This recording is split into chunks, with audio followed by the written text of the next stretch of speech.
Welcome everyone to the second session of Art for the Ageless.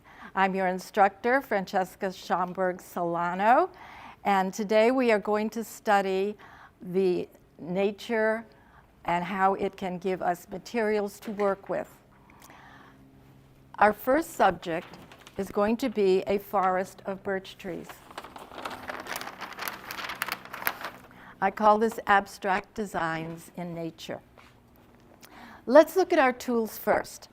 Everyone has been given a jar of water, a palette containing your primary colors, red, yellow, and blue, 2 shades of brown, the black and the white. The other parts, the other little dips, little bowls, are for mixing, which we will get to in a little bit. You have been given a very large, fat brush. Right now, would you please dip your brush into the water and swish it around a little. Wipe it on the side. And take your fingers and squeeze it. I just want the brush wet to a tip, okay? You have been given 2 smaller brushes. The first brush is made out of animal hair. The little ones are synthetic, but they work just as well. This one is a flat head, and this one is a round head. They are number 5.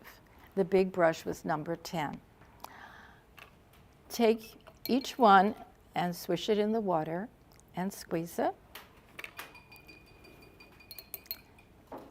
It's always good to know your tools. These are called shims.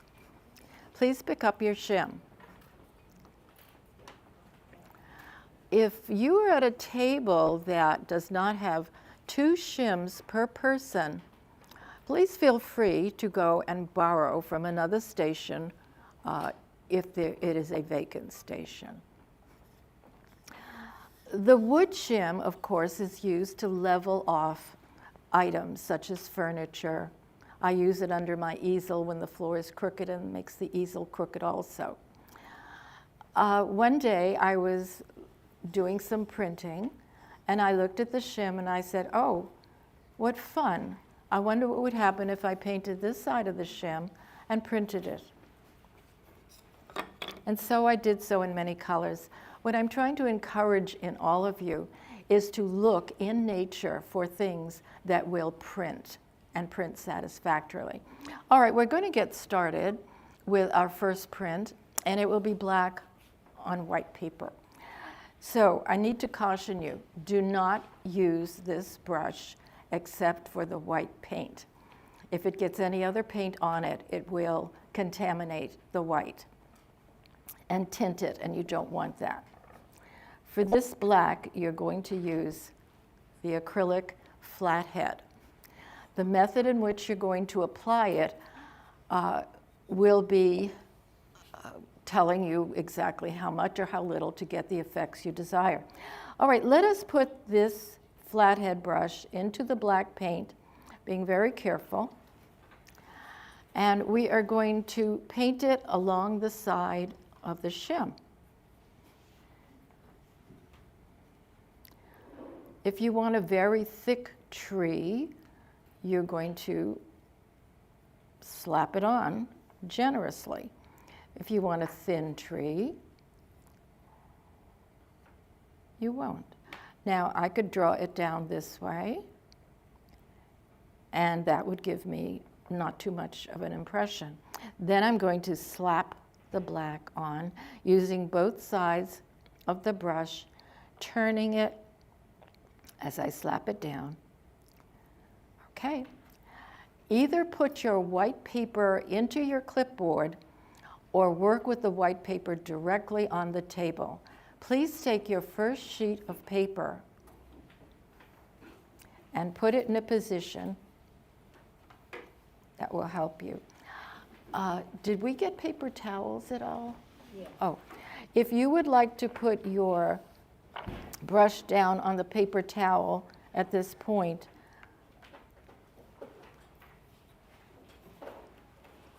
I will try to demonstrate. When you place the shim on the paper, let's do it, we're going to place it with firmness. Press it down. If you want a little bit thicker tree, rock the shim to the left and to the right. So this rocking movement, and I pull it up. Whoop, wow. I didn't get my birch tree, I just got black. So that means that I need to make a second impression, but I'm not going to go again into the black paint. I'm going to do it this way. And I am not going to go to the bottom of the paper. That's better. I can do it a third time. Notice, please, I will not always go to the bottom of the paper. I will vary it going up and down. Why? Because that's the way trees grow in nature. And why isn't that straight? I have never seen a straight 90-degree tree in nature. They always tend to the left or to the right, or they're falling over. This is an experiment. This is our practice stage right now. So I want you to enjoy taking your black paint and working it on your shim. And maybe I got too much on it last time, so I'm going to put a little less this time. And making your forest.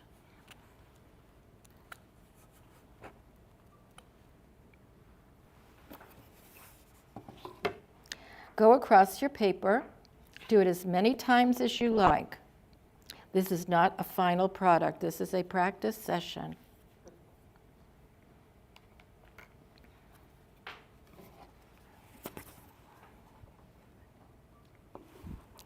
Sometimes if you make a dark one in front of your little light ones, it brings that distance look. Oh, I like that. Enjoy the variation. Since I did so much dark on this side of the paper, I need to balance it by going a little dark on the other side. So I'm going to do it once again. This is what's called balancing out your paper. You can balance it with color, you can balance it with shapes, but your paper must be balanced. So I have to try, where can I do it? Okay, how about here? Okay, I really got too dark in that beginning. Second one here. And press. Okay. Well, this is enough for practice on the white paper. Would you like to hold it up and show me what you're up to? I would like to see. Nice. Okay. More. Good. Good. Okay. Push there. I want you to push as hard as you can. All right. Do a few more. And good. Okay. Strength. More strength, more push. Okay?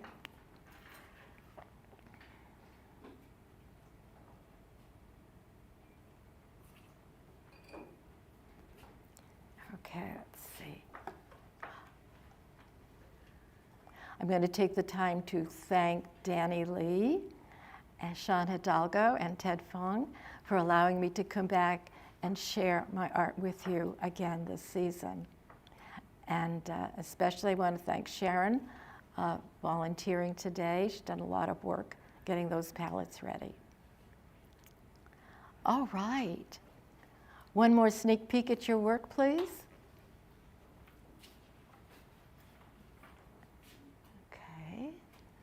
All right. All right, let's move on to the next color. The color should be right in front of you. And the next one is our dark blue. So let's move on to our dark blue and see what we can do. I want to try to use as many colors as possible. Now, tempera paint dries quickly. If you find that you're overloaded on your table, there's a drying table over there, and you can just put your painting over there, but you should, and I'm sorry, I did forget to bring the pencils.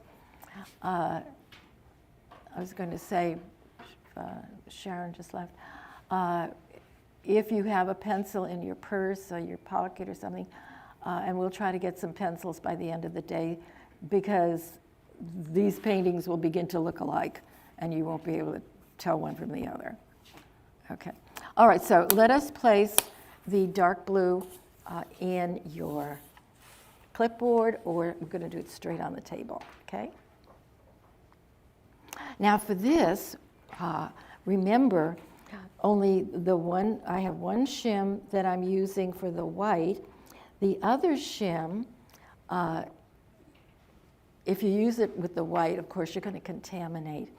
So with this one on the blue, I'm going to use white and brown.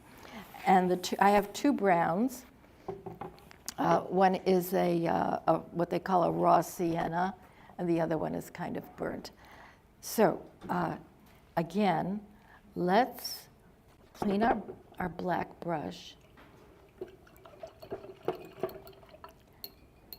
Dip it and dry it on your towel. Denise, can you do me a favor, please? I did not get a towel. Would you give me a bit of a towel? Thank you. All right, so we're going to start using our brown. Take your lighter brown and slap it on. And it's okay, this won't get contaminated. Thank you very much, Denise, thank you. Okay. Oh, and also, if you have any questions at all, just raise your hand. I will be very happy to answer them. All right, here we have the brown, and we're doing it on the dark blue paper. Here we go. And press hard, and to the left and to the right. Dark brown or light brown? Oh, it's really a medium brown. There's a medium brown and a very dark brown. The dark brown is probably next to the blue. I'm afraid to hold up this palette. Are we putting this brown over the black or on the other side? You can if you want. It won't contaminate. Oh. If you want to put the brown onto the side you did the black, that's fine. Okay. Yeah. Okay, I'm going to show you the other one. I'm going to use the other brown now, so I'm going to go into the darker brown. Be careful, I'm noticing that the dark brown, and you can slap it right over the medium brown, it looks an awful lot like the black, so be careful. And don't worry about a thing. It's going to look just fine. You're slapping it on either this way or you're going to slap it that way. It's just, and if your fingers get all messed up, just dry them on the towel, whatever. Okay, you're going to find that when you do art, you're going to get messed up. Okay, here we go. I'm doing this one. It's going to be a lot of fast work back and forth. You're probably going to contaminate the two different browns. I am not worried at all about that because I have never seen two trees that had the exact same colors on them. So don't worry about that. All right. So we're doing this bottom one here, and it's time, I think, to see about the white. So I'm going to go in, going to get my shim that has the white, and now I'm going to finally use my green handle brush. And I'm going to go right into the white, slap it up, and slap it on. Remember, the white has to remain pure. There we go. All right, let's see what happens here.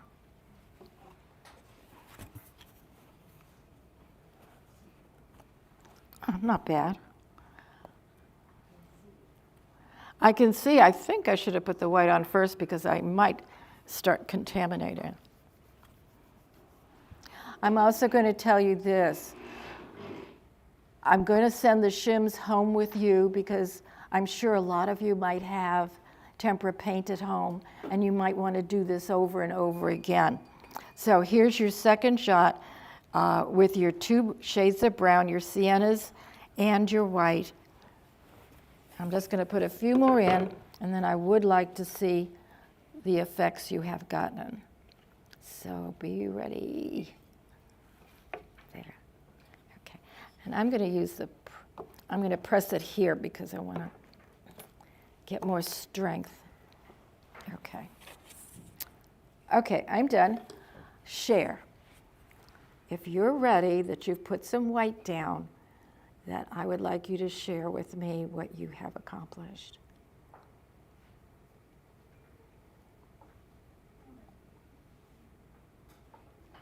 I'm glad. Oh, nice, nice. It's merely distributing the color because white is a light color and you're balancing your darks as you go along. Very nice. I'm seeing some very nice work. Thank you. I encourage everybody to get a small set of tempera paints. They're not expensive. You can get a set of 6 for less than $5. And take your shim, get some assorted 9x12 construction paper, and just have a lot of fun with it, right?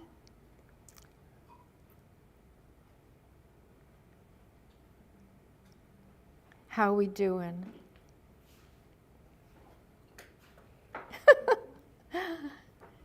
No, I'm serious. How are you doing?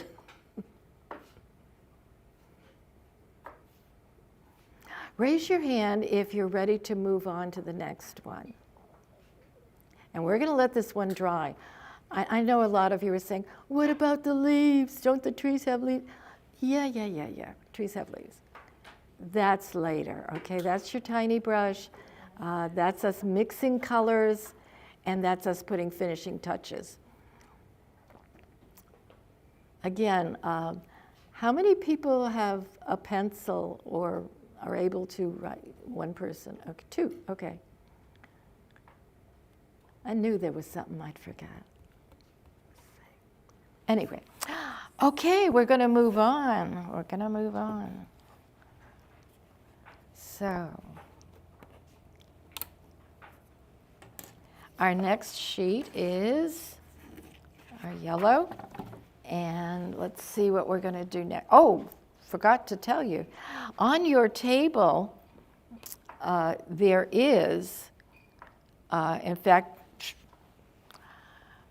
a sample of one of the shim imprints and the branches coming out, okay? Hold up your sample if you've got that sample with you. Okay, now, you also have a smaller, it's not really a shim, good. You're going to either be able to make the branches by taking your thin brush and zipping it, or you can use the little junior shim I gave you. It's not really a shim, it's what we use to stretch canvas in the stretcher bars to make the canvas stretch a little bit more. Those are hammered in on these 4 sides. So what you can do, and I forgot to tell you, and I apologize, there's another side to the shim. If you take your shim, and instead of going this way, do the edge like this, and like this. And then take that same shim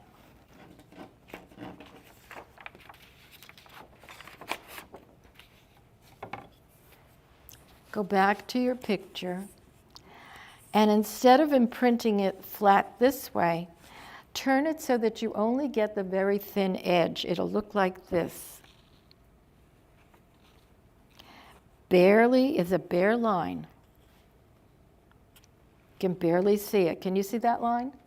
Okay, try that. Try it not only with your shim, but try it with that little tiny piece that I gave you also. Try it on its side, okay? Now have fun with that. That's a very nice detail. In fact, a lot of people really, really like that because it adds a fine touch to it. You don't need a brush to give you fine touches. You can get a fine touch with the tool that you have. There. Okay.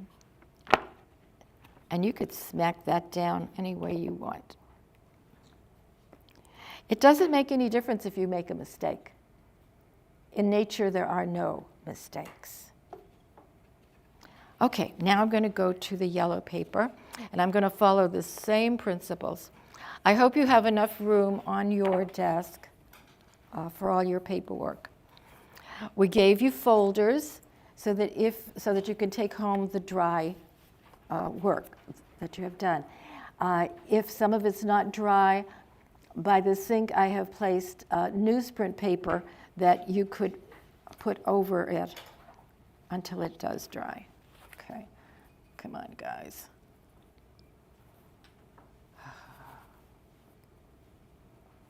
Okay. Now,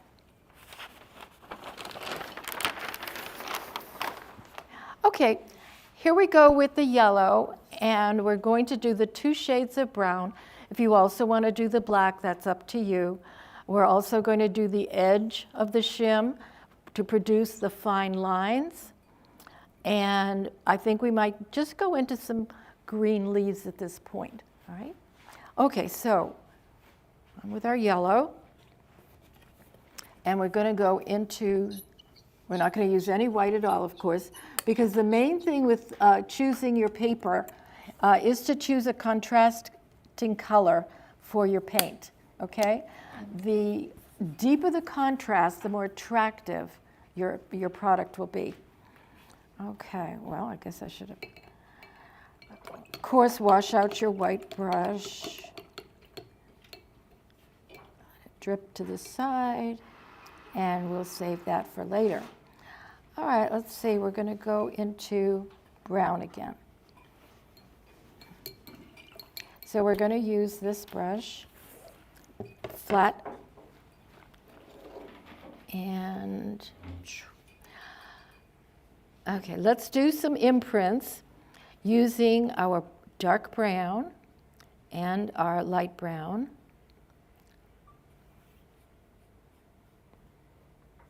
I love the siennas. The siennas are beautiful brown paints. They have different variations to them. And again, I'm going to automatically paint the side of this shim because I want to make some thin lines too. Okay, here we go.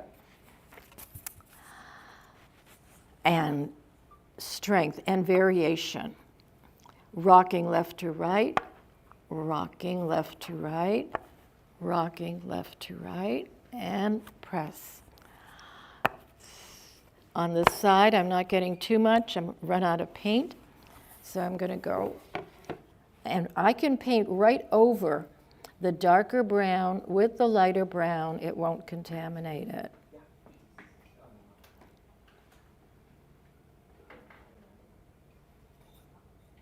So get a lot of good paint on there. Just load your brush up and really slap it down.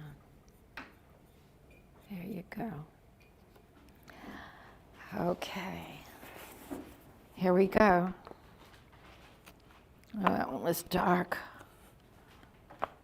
See, as you're doing it, you're judging yourself. You're judging where to go, where on the paper. It's like you're playing tennis. What is it doing? What kind of impression am I making? What do I want to show?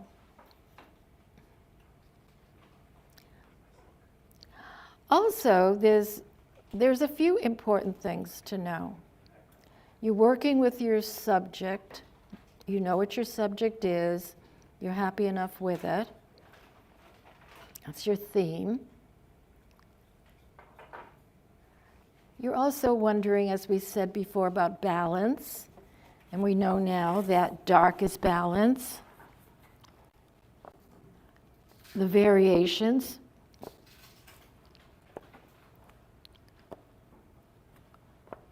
We're putting strength behind it. You're also making a design, okay? This is not just a picture. It's a design, and it shows how well you do designs. Well, that seems to be about enough for that. I'm missing something. I think I'm going to try to put some black in there. Okay.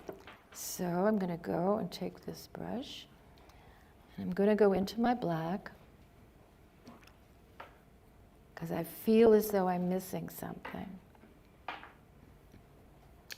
There's another aspect whenever you do your work. You always think about the audience. Should you be doing it to sell the work?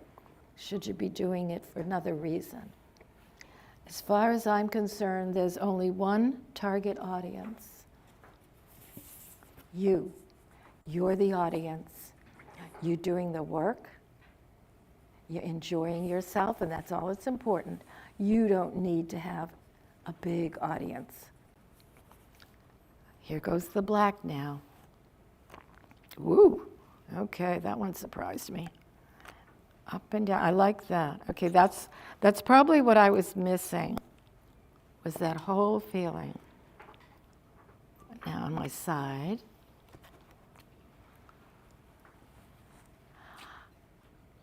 Is there anyone at this point who would like to share, or are we just not ready yet? More paint. From here I can tell. More paint. And more pressing at the top. I see a lot of the pressing comes from the bottom. Try to get it so that you're pressing at the top. The shim is broken. Okay. Anyone want to share? Ready, set. Good, good. Okay, I see some strength. More paint, more paint. More paint. Good strength. Okay, I can tell. Right.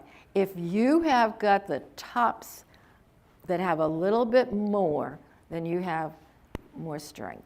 This is what I mean by sensory stimulating experience, where you are putting yourself from the brain to the hand to the product.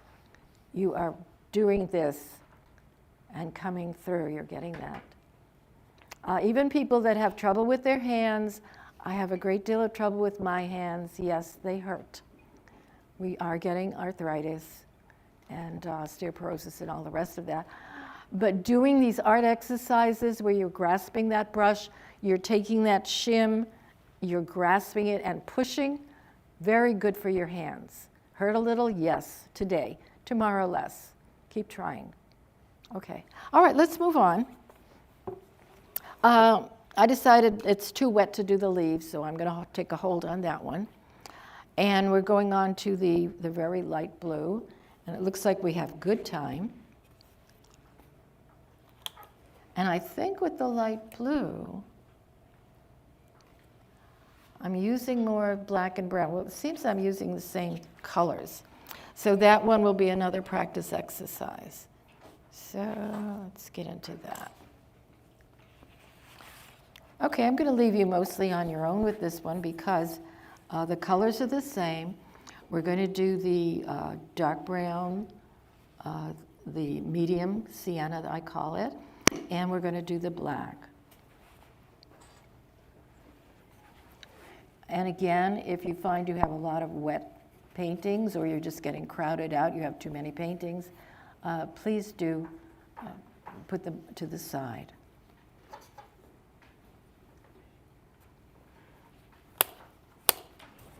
Okay. All right, we're going to go back to our brown again.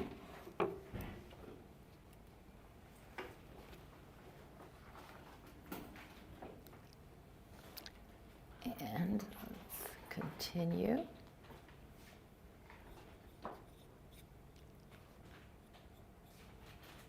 You can do other imprints of other things. I'm hoping that you will share these lessons with your grandchildren and that nobody needs to draw a tree. You can just take your shim and print it.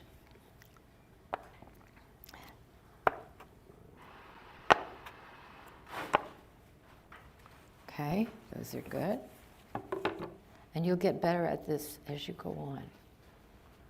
Which colors are you using? Right now, against the blue, I am using the medium brown, and I'm going to be also using the dark brown and the black, the same as when I did the yellow. Thank you for asking. The student wanted to know what colors I was using. So I'm going to just use the same colors. You might wonder why I'm doing so many. That's okay. That's because we're going to do a lot of practicing doing leaves and using our fine tip brush, okay? Okay, I think I'm going to start doing some black. And now, don't worry about the hands getting all messed up. You should see my kitchen sink. At first, when I started doing this, and I started doing dripping and working with permanent black ink, and so anyway, you know, first time I started cleaning the sink, making sure that it was clean each time I finished. And then, you know, you let things slip a little the next time, and now I can't even look at my kitchen sink. It is very inked and painted up. Okay, with the black, here I go. Oh, I like that.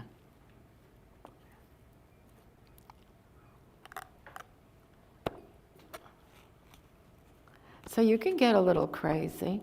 Nobody said you couldn't. Who's watching you? You have fun. Whatever you do, whatever art project you get into, you have fun. Because that's what we're here for. I love to print. I love to find things on the floor outside that I can print. I always wonder, what's this going to look like?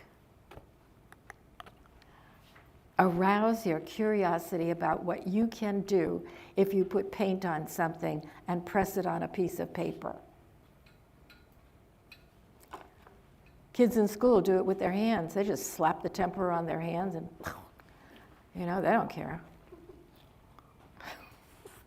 Somebody's laughing, so I guess you know what I mean. Yes? Can you explain, what does it mean to have a balanced painting? You know, you were talking about light and dark colors. And what do you mean by that? A student is asking, what do I mean by a balanced painting? The world is in balance. We are balanced. We have a left arm and a right arm. We have two of most everything. We are balanced. We are symmetrical. If you're not symmetrical, then you're asymmetrical, which means you're a little bit off balanced. Now, no one is going to say that one is better than the other, but I prefer to be balanced. I prefer symmetry. I was taught symmetry when I was in grade school, and we practiced what we called axial balance several times a week, and it's something that will become inborn in you the more you practice it. It means that if you have an entire design on this side of your paper and you don't put something on the other side of the paper, it doesn't look right. It just doesn't look right. So if I took this and I did all the trees on one side of the paper, to me, I would say, well, then you didn't need the other side of the paper. There is something in design called white space. In other words, the artist works in such a way that they promote the sense of nothingness in one area. But since it's a design principle, they know how to balance it. Let's say you have is it the yin-yang? The yin-yang symbol with the black and the white. And then where the black is, there's a white circle. And on the other side, there is a black circle. That is a balance. That is symmetry. That is the design. There's also a trick most artists use to capture your eye and make it do what, it forces your eye to do what they want you to do. They make a diagonal in some way across their paper. And if you look at anything at all in the magazines, in any kind of a painting, you will find your eye forced in a certain way, either through the light or dark or color. And maybe it's not right to say they're tricks, but we all know them. Find the diagonal. All right, do we have a diagonal here? No, we're just practicing. We're doing design. We can do what we want. Okay? Would you like to share some of this with me now? You want to share? Okay, nice. I see, I feel as though you're going for a thicker tree there. Good. All right. Good. The more the better. Okay, that's another thing. The more, that's good. The more trees that you put in, the better it is going to be. Nice. Okay.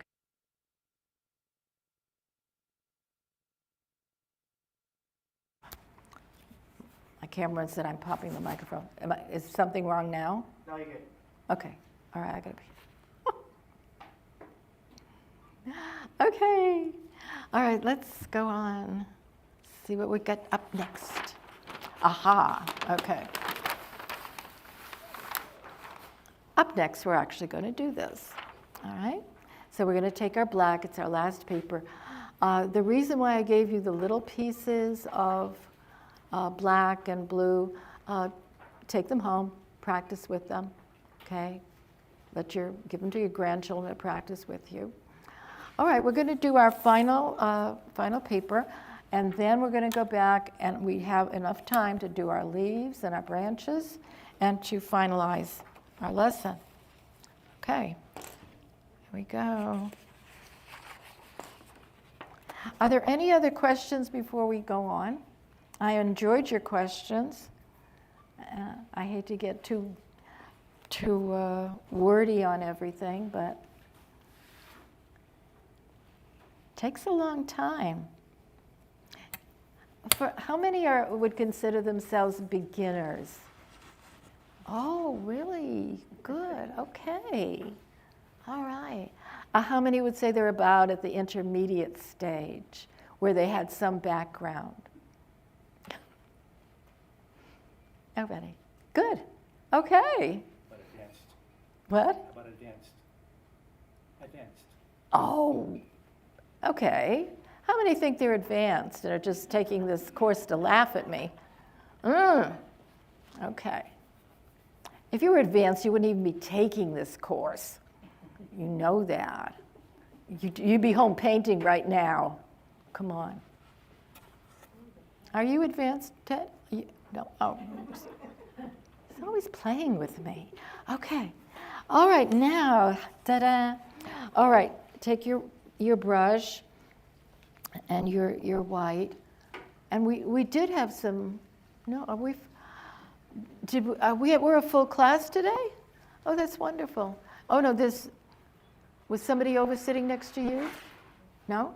Oh, good, so there's an extra shim there. If you didn't get the, 2 shims, there's probably a shim over there waiting for you to pick it up, okay? Okay. All right. Okay, let's go with the white. We've got lots of white paint. In fact, I think we have more if we don't mess up all this, God, what I almost did. Just went into the black. I better close my mouth and concentrate. Okay.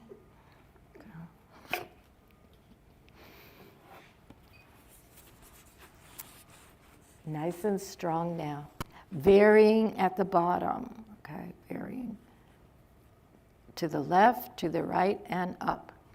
To the left, to the right, and up. Left, right, up. Side, side, side. And here we go again.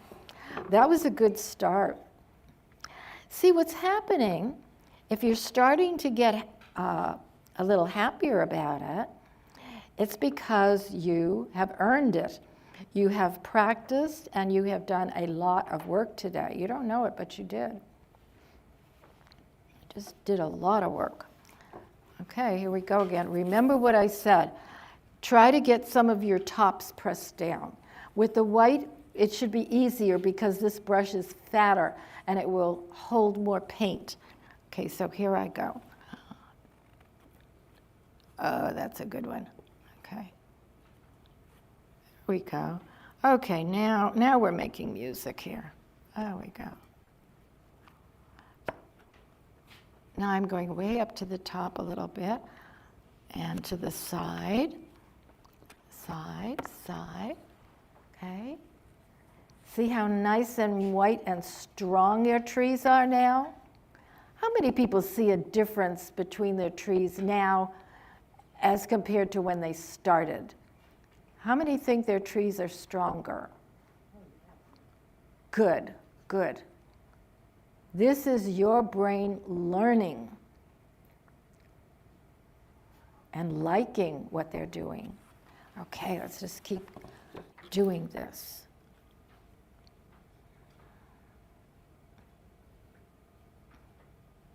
I'll bet when you go home, you're going to look all over your kitchen and garage, and you're going to see what you can find. It could be made of wood. It could be made of just about wood blocks. You'd be surprised what gets destroyed once you start looking. Oh, I didn't really need that for that. Let's print it. Let's paint it and print it. Okay. Now, again, think of balance. How many times do you want to cross the tree? Am I doing too much? Don't know, don't care. Well, I think I've done enough.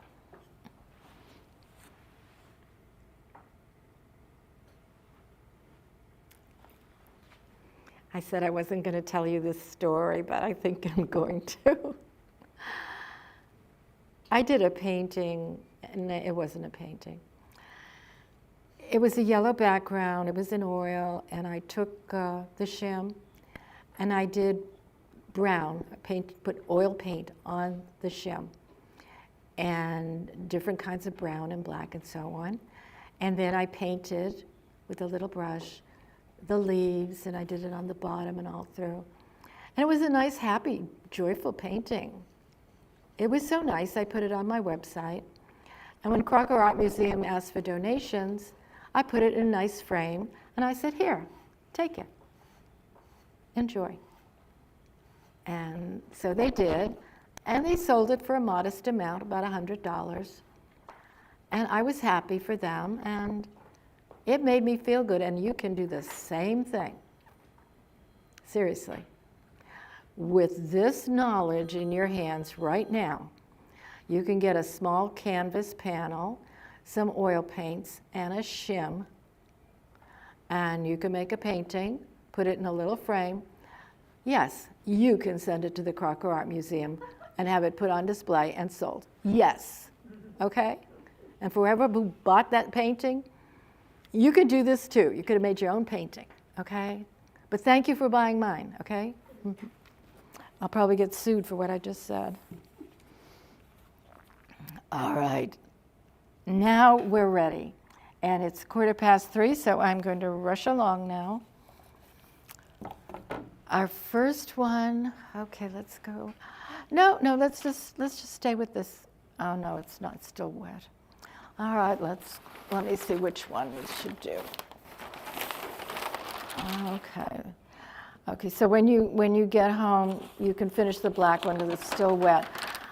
I don't want to do that one. Let's do the blue one.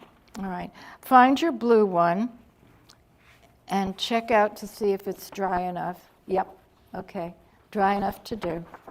Okay, you can choose at this point. I do like you to have choices, okay? So you pick the one that you like the most because we are going to do the leaves and the branches. Okay, I'm going to pick this one. You know, I can also do it over here on the board, but I'm going to do it this way. I need to make my branches. So I'm going to take my little brush now. That's important. And I forgot, I've got to leave this in there for a bit. All right, I'm going to do the branches with the brush this time. You can also do the branches with that little, I'll call it a baby shim. You can do it with a baby shim or you can do it with the brush. We're just going to make branches, and I'll show you how to do that. And you don't have to be afraid of it because it's a quick movement, and just enjoy yourself. Take your little brush, it's a round tip, it's a number 5, it's synthetic. Dip it into the paint, you don't have to clean it off. And you're going to start at the branch and you're going to just flip it like that. In other words, it's going to look like this. And you say, well, it didn't turn out, does it have to turn out perfect? Do I have to be perfect with this? No. Let me see if I can do it over here. Can't even see it. Try it with the baby shim. Probably get more paint. There, okay. What I'm doing is I'm just going like this. Oh, there's another thing. If you'll notice in the sample I gave you, one of the branches is going to the left and one to the right. What happens is, as in a real tree, you'll never find the same. It's going to be varied. All right, so touch down and pull up. Touch down and pull up. Touch down, pull up. So let's do those, or let's just get our shim, the baby shim, or you can also use the side of this shim. So you can paint the side of the shim like that. And try to make your branches with the side of the shim. Okay, let's try that. Oh, I like that. Look at that. Okay, see? That'll work. Anyway, go ahead and make your, you can make some branches going back and forth. You can use your brown also. Let me just finish.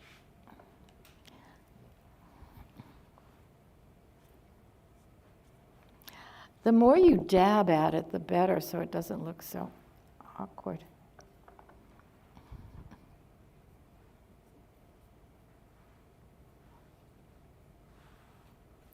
So we're making branches now, and we're doing it with little light movements, and we're not concerned that it doesn't look like real branches, because we have to practice a lot to get it that way. What we're mainly doing is filling in the space. Okay, that's what we're doing, we're filling in space. When I feel that I've filled in the space enough, I'm going to go to my brown, and I'm going to try the same thing. Okay.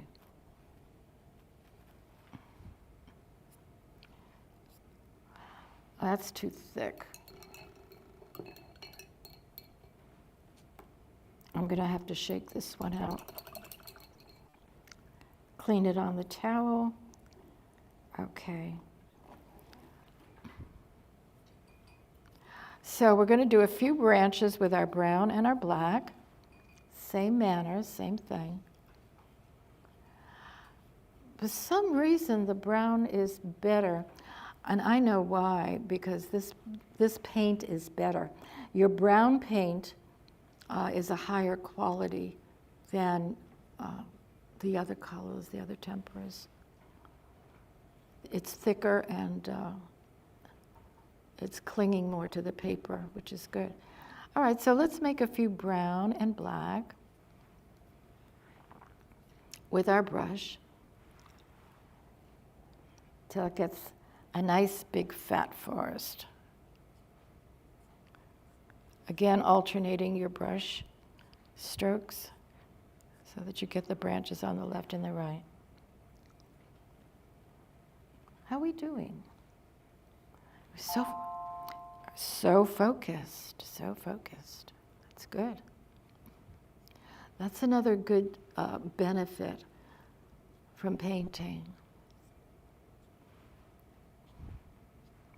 I find that when I'm getting moody about something or unhappy, if I just simply pick up the brush, I'm in another world. And it's calm and it's happy, and I'm creating something. And you'll feel the same way. Okay, now's time. We're going to mix some primary colors. Take your yellow. Take your little brush, your number 5 pointed brush. Put it in the yellow and put it into an empty well.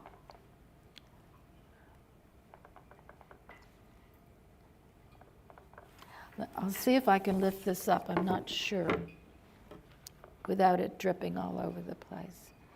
Okay, I'm putting the yellow into this well, and I'm putting it into this well. Why? I'll show you in a minute. It's always best to have more yellow than anything else. Okay, then I'm going to wash my brush,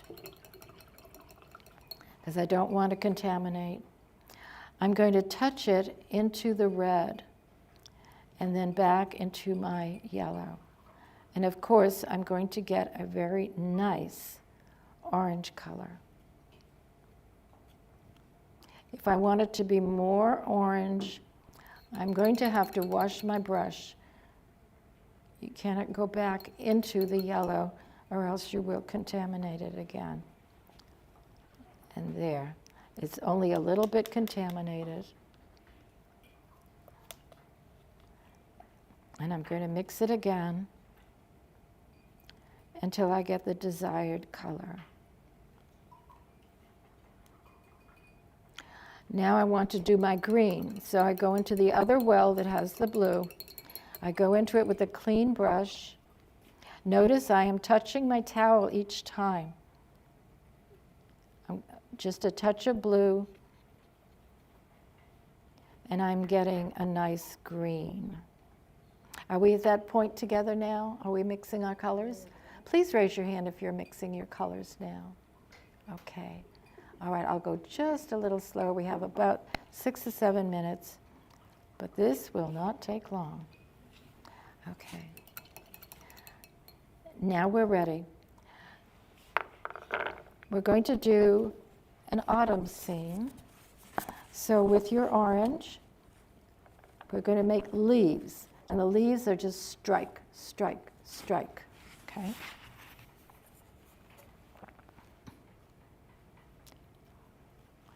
Pushing out like this movement, and this way, okay? So, I don't know why that, the yellow in your paint is going to come out on a blue paper.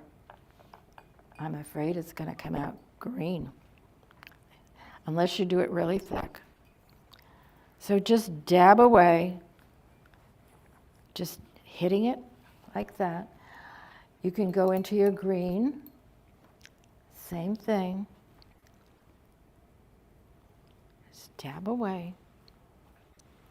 If you want to, it's good if you do it at the bottom where you're making yourself your ground, your foundation.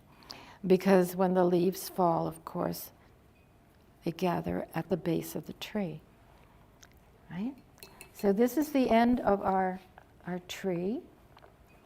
And this is the end of our painting. And I think if you want the truer orange, then you would have to use a lighter color. What? I'm sorry. A student is asking. How did she get the orange? Oh, a primary color, red and yellow. Depending on how much, that's why I put the yellow down first and then a touch of red. The green is made by primary color yellow and primary color blue.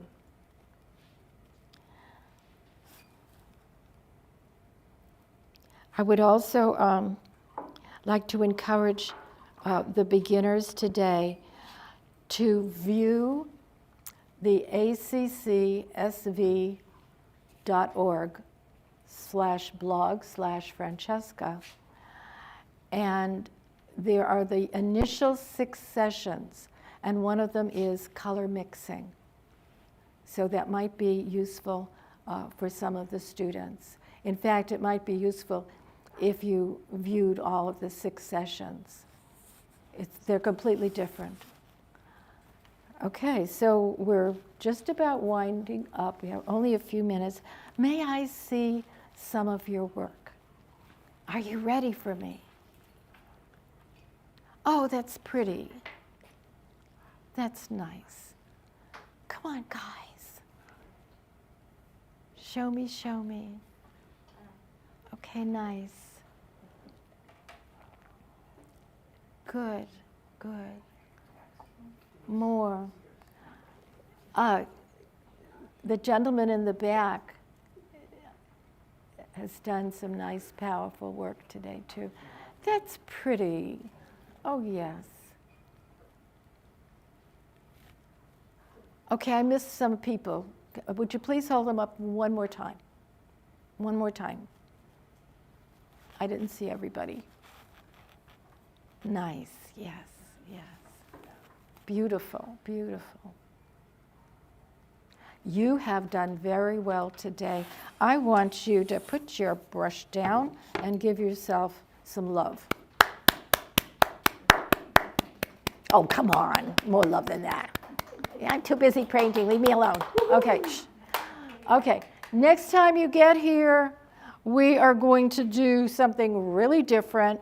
We're still going to be printing, but we're going to be doing something called Tiny Bubbles.